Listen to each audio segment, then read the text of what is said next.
and the diamond of our share.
Because of the prospective marriage of Jane Porter and Cecil Clayton, falsely representing himself as Lord Greystoke, Tarzan had concealed the fact that he and not Clayton was the true heir to the title. Since Clayton's confession and death, Tarzan has assumed his birthright, the Greystoke estates, fortune, and title. Following the departure of Jane, her father, and Philander for America, Tarzan and D'Arnot have gone to the French-African port of Luango, where they meet the father and sister of the lost archaeologist Brian Gregory. Tarzan is lured to a room in the hotel by a woman and two men, who mistake him for the missing archaeologist, and there an attempt is made on his life. D'Arnot, meanwhile, worried at the prolonged absence of his friend, learns from Mitchell, the hotel manager, that Tarzan was seen mounting the stairs in the company of a man and a woman. A man and a woman, Monsieur Mitchell? Yes, by Jove. And a looker she was, too, Lieutenant. Please come with me, Monsieur Mitchell. Lord Greystoke would not remain away from his friends unless for a very good reason. You don't think there's anything wrong? I don't think. I know, Mitchell. Listen. By Jove, I say. There seems to be a bally row on. There, in 204. Tarzan! Get on out. Open the door, Tarzan. It is locked. I'm busy. Break it down. Come on, Mitchell. Right, old chap. Now, together. Turn on the lights, D'Arnot. Quick. Tonnerre de breast. What in the name of 10,000 devils? The window. The others must be on the veranda. Others? But there is no one on the veranda. But they can't be very far. Call the manager. Right here, Greystoke. What's the bally row? Oh, I didn't see you, Mitchell. I've had a little argument with some of your guests. Argument? Great Scott, Greystoke. It sounded more like a war of extermination. And by Jove, it looks worse. Who's that you got there? One of your guests. He tried to knife me, and you better get him to a hospital. Of course, old chap. But what happened? Well, this fellow and some others got me up here thinking I was Brian Gregory. They threatened me, and, well, I had to fight my way out. That man on the floor. I've never seen him. This room is assigned to a gentleman by the name of Tome. Well, it's all over. Get this fellow to a hospital, and I'll question him later. Mais, Tarzan, is more to it than that. No... That's all there was to it, D'Arnot. I'll handle this my own way. I understand, mon ami. Then we'll rejoin our friends in the grill. And Mitchell, say nothing about my being mistaken for Gregory's son. Of course not, old chap. As you say, you know best how to handle the situation. And you'll look after this fellow? Yes. Come on, D'Arnot. Let's go downstairs. Allons, mon vieux. What is this all about? I don't understand it myself. But there's some connection between these people and Brian Gregory. I stopped you from talking about the note and the woman before Mitchell. Well, she tried to help me. Help you? After deceiving you? How did you get into that room? When they kept on insisting I was Brian Gregory, I went out of curiosity. But who is that man upstairs with Mitchell? He is most certainly hors de combat. They called him Lal Tosk. Lal Tosk? Yes. Lal Tosk. A Mongolian or Tibetan. But how do you suppose the others got away so quickly? There's a stairway leading down to the garden from the side veranda. Of course, je comprends. And the man who got away with the woman, who was he? Atan Tome. He appeared to be their chief. Atan... Why, if I am not mistaken, Atan means chief in the ancient Egyptian or Chaldean language. And so, you said this woman tried to help you after getting you into the difficulty. Strange, mon ami. Yes. She called to Tome not to shoot when he threatened me with the gun, and then switched off the lights. I'll tell you all about it later, D'Arnot. Remember, not a word to the Gregorys. I'm sorry to have kept you waiting, Mr. Gregory, but... You see, some of Lord Greystoke's friends who were so delighted to see him, they did not wish to let him go. But suppose we step into the alcove where we may be alone, eh? Now, you were saying, Mademoiselle Gregory, when we left... I was saying that because no visible trace was found of Brian, we think he must be still alive. I wouldn't bank too heavily on that. It's possible, but not probable. What do you intend doing, Gregory? It's my intention to organize an expedition immediately and go in search of my son. And you, Miss Gregory? Well, I'm going with Dad, of course. I strongly advise against such a plan. I think you should return to London or await the outcome of the expedition in Nairobi. I've done my best to keep Helen out of this, but she's a chip off the old block, I suppose. Once her mind's made up, there's no stopping her.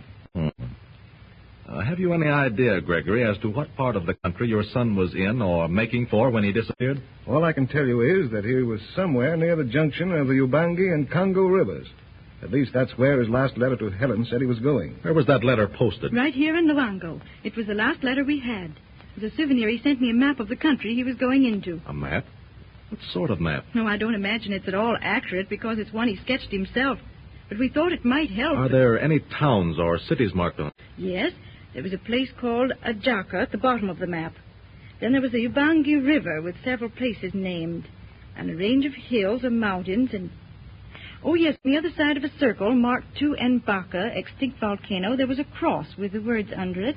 Asher must be about here. I'll go up to our rooms and get the map. Oh, never mind. I'll look at it in the morning. You're sure that cross was marked Asher? Oh, yes, positive.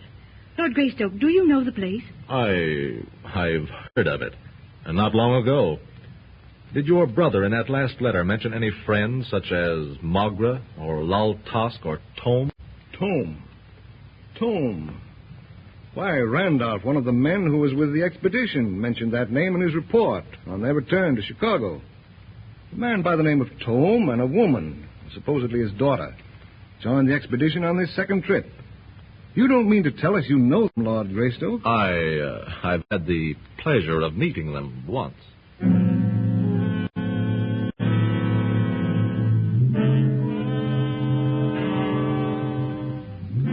In a heavily curtained back room of a musty and insignificant curio shop close by the hotel, Magra and Atan Tome discussed the latter's unsuccessful attempt to gain possession of the map of Asher from the supposed Brian Gregory.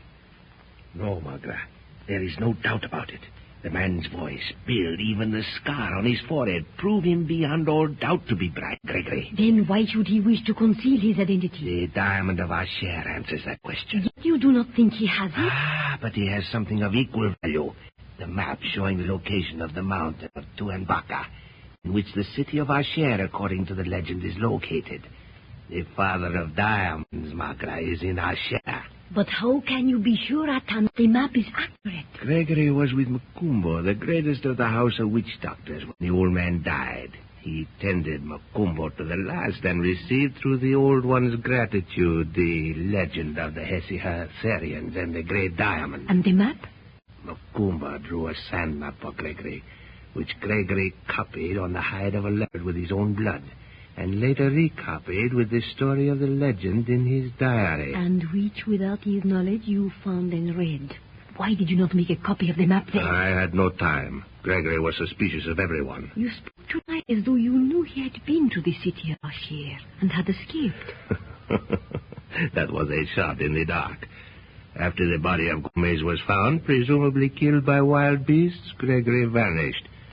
Gregory killed Gomez because he tried to steal the map and the diary containing the legend of the Hesihatherians. And you think Brian Gregory went alone in search of the city of Asher? Yes.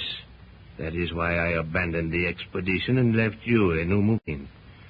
I returned to search for Gregory. With his map, I would have found the city and the diamond. But if Brian Gregory has found the city, why should he be here now? He probably discovered that he could not enter Asher single-handed, so he returned to organize an expedition. You, Magra, must manage to join that expedition and get the map. Understand? Magra understands.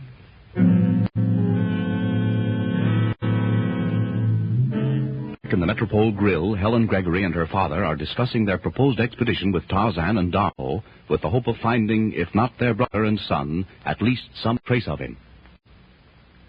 This man, Tome, Did he and his daughter return to America with the expedition, Gregory? No. Randolph said they left the expedition shortly after Brian disappeared. They left the safari in the jungle alone? I believe so. Of course, they took a few bearers. Rather an unusual procedure, n'est-ce pas? So I was thinking. And when do you want to start for the interior, Gregory? Just as soon as possible. Your advice, Greystoke, would be invaluable. According to Lord and Lady Tennington, there is no one who knows the jungle better, excepting a man whom they referred to as Tarzan. Tarzan? Yes, a peculiar name, isn't it? But Lord Tennington said if we could get this man Tarzan to take charge of our expedition, we'd have no trouble. And we would find Brian if he is still alive. Well, whether he'll go with you or not, I can't say. What do you think, D'Arnot? Je ne sais pas, mon vieux. It is possible. I may even say it is very probable. Do you know him too, Lieutenant? Mademoiselle Gregory, I consider Tarzan as the best friend I have or ever shall have. Yes, I know him very well. When can we see him, Greystoke? Is he in town now? Yes, he happens to be in Luango. I'll have him here in the morning. He'll take breakfast with you. Now, Lieutenant D'Arnot and I have some business. If you'll pardon us, we'll say good night. Good night, Lord Greystoke. Don't forget your friend Tarzan at breakfast. He'll be here. Good night. But, Tarzan, what business can we have at this time of night? We're going to the hospital. I want to question Lao. Oui, I see. It's close. The hospital's right over there, and we'll be back in a little while. Why did you tell Mademoiselle and Monsieur Gregory that you are Tarzan, I don't know.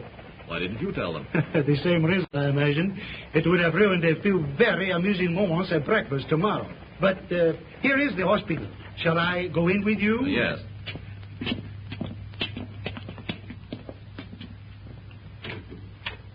Good evening, gentlemen. What can I do for you? A man was brought here from the Metropole a little while ago. We came to see him. Oh, yes. Mr. Trask or something like that. But it's pretty late to see patients. Well, this man is a police patient, to be held for questioning. That's why we're here. Oh, in that case, come this way, please. He was brought over by a couple of hotel porters. But there was nothing said about his being a police patient. We put him in this end room here. Mr. Trask, someone to see you, sir. Mr. Trask. He's probably asleep, sir. Mr. Trask, I say, wake up. One moment, Doctor. Lao Task, wake up. Doctor, this man is dead. What? More? Dead? Is this the man who was brought from the hotel? Why, yes, the only patient to come in tonight, sir. Well, either someone else was brought in his place or our man escaped, probably through that window. This man is not Lao Task.